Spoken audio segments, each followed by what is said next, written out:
자, 오늘의 메인 디시 잘 보셔야 됩니다. 여기서 시장에 대한 뷰를 두 고수분이 녹여줄 겁니다. 오늘의 주전부리 주제 보고 오겠습니다.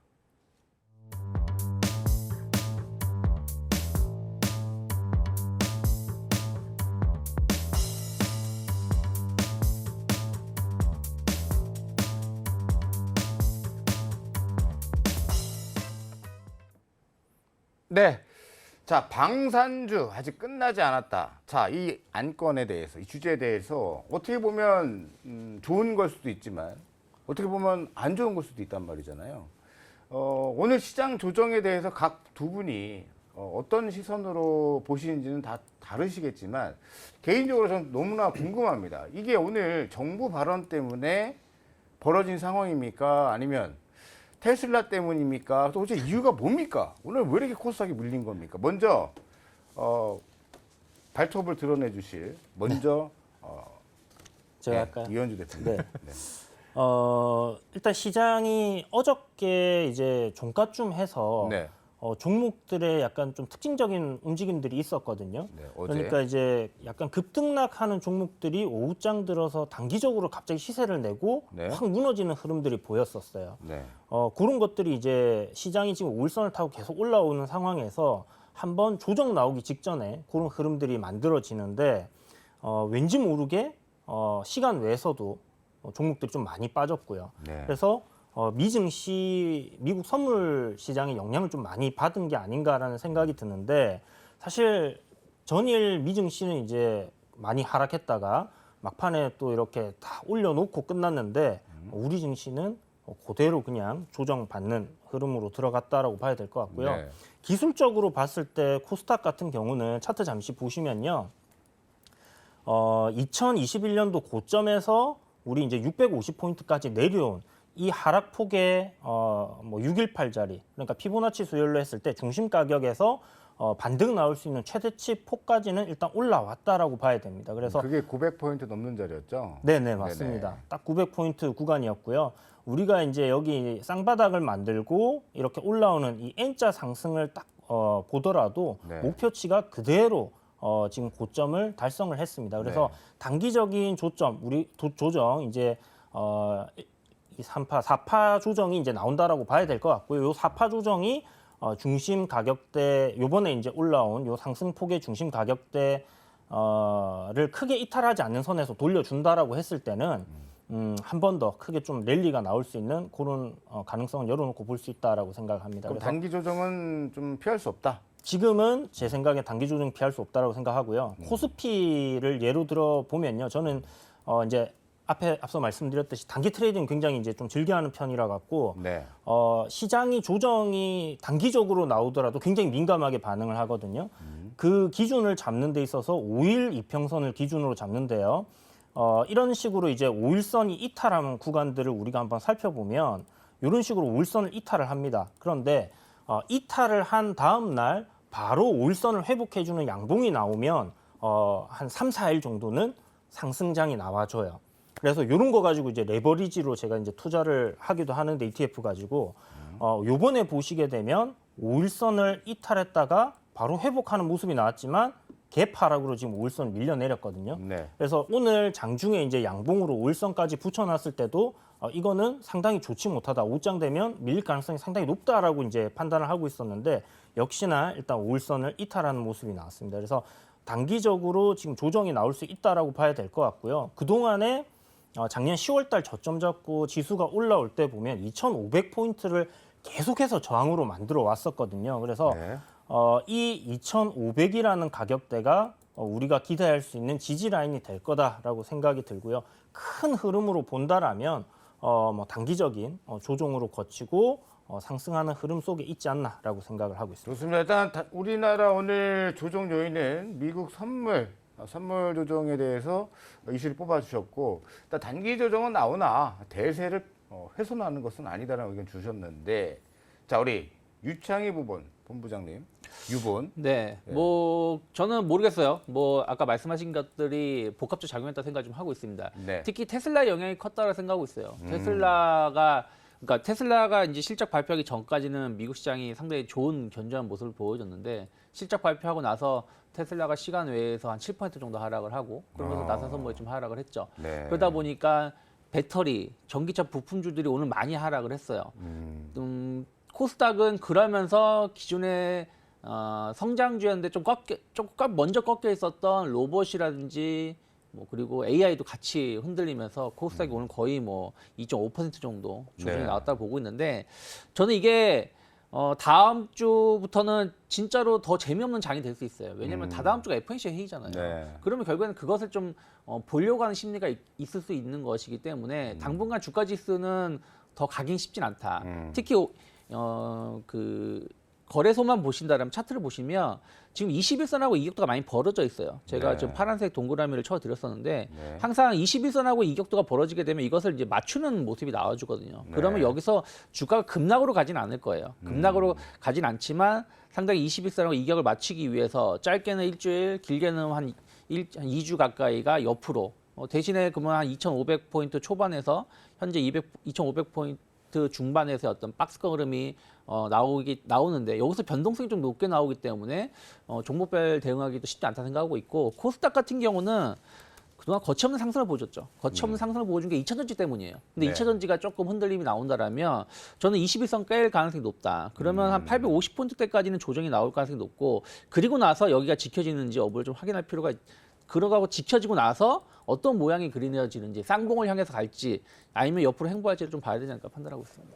오케이, 좋습니다. 그러면은 일단은 두 분 다 조정은 예상이 되고 있다라는 의견 주셨는데, 자, 오늘 제가 방산주를 이슈를 꼽은 이유가 저 같은 경우에는 오늘 방산주가 상승이 나오고 시장 자체는 조정이 나왔다는 의미를 오늘 우리 윤 대통령께서 로이터 통신 인터뷰를 했습니다. 우크라이나의 군사 지원 이슈가 나왔고 이 이슈에 대해서 러시아는 무기 공급할 시에는 전쟁에 개입한다라고 권유할 것이다라고 이야기가 나왔어요.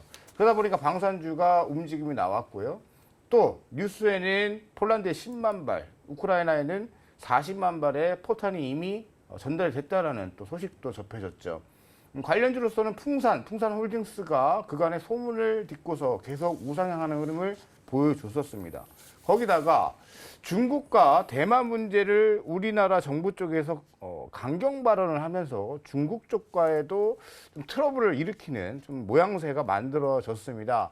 그러다 보니까 아무래도 방산주가 좀 강하게 움직였고 시장에 주춤했던 것이 아닌가 생각이 드는데 방산주에 대한 질문을 한번 드려보도록 하겠습니다. 자, 일단 유창희 본부장님. 네.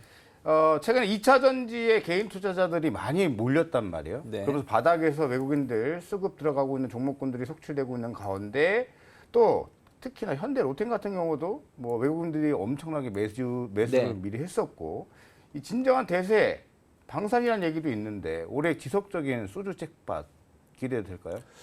수준은 계속해서 더 늘어날 가능성은 높다라고 생각을 좀 하고 있어요. 네. 어쨌든 지금 러우 전쟁이 1년이 넘어섰음에도 불구하고 뭐 우리가 뉴스를 접하지 않는 것뿐이지 계속해서 공습을 좀 하고 있고요.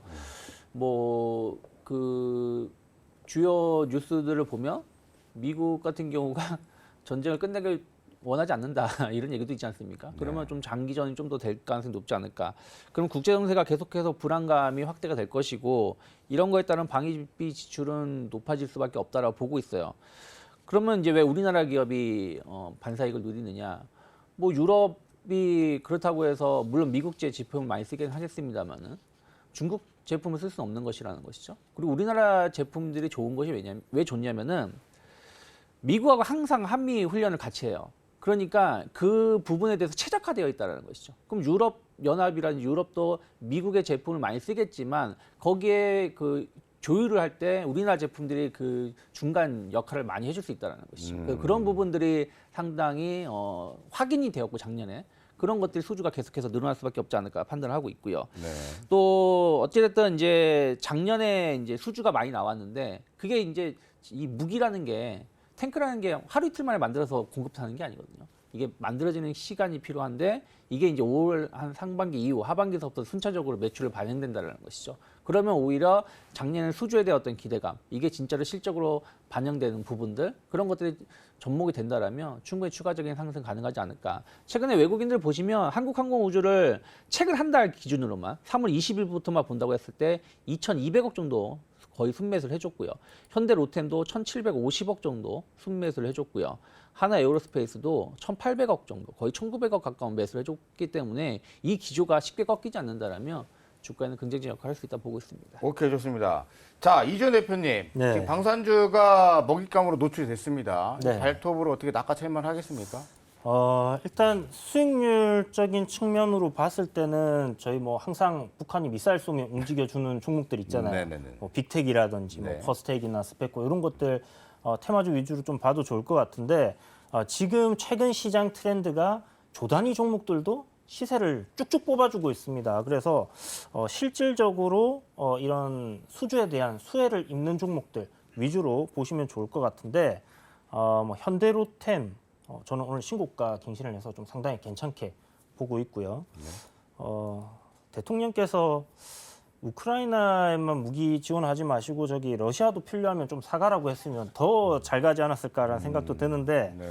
아무튼 뭐 괜찮은 것 같습니다.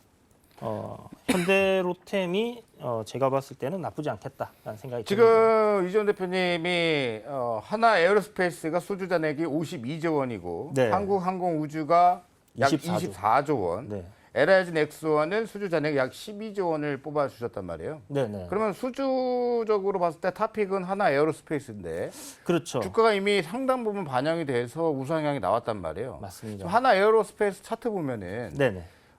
추가 상승 여력이 가능해 보인다고 보세요? 너무 많이 올라가지고. 좀 많이 오르긴 했습니다. 역시나 신고가 갱신하고 이제 계속 올라왔고 그만큼 이제 수주 잔고가 받쳐줬다라고 봐야 되는 부분이고요. 우상향 흐름이기 때문에 이격을 조금 이렇게 조정을 주고 난 이후에 다시 한번 상승으로 머리를 들어 올린다면 괜찮지 않겠나라는 생각이 듭니다. 그래서 일단 한 21선까지는 조정 살짝 나왔다가 돌리는 그림 나오면 그때 뭐 추가적인 상승 여부를 생각해 볼 수 있을 것 같고요.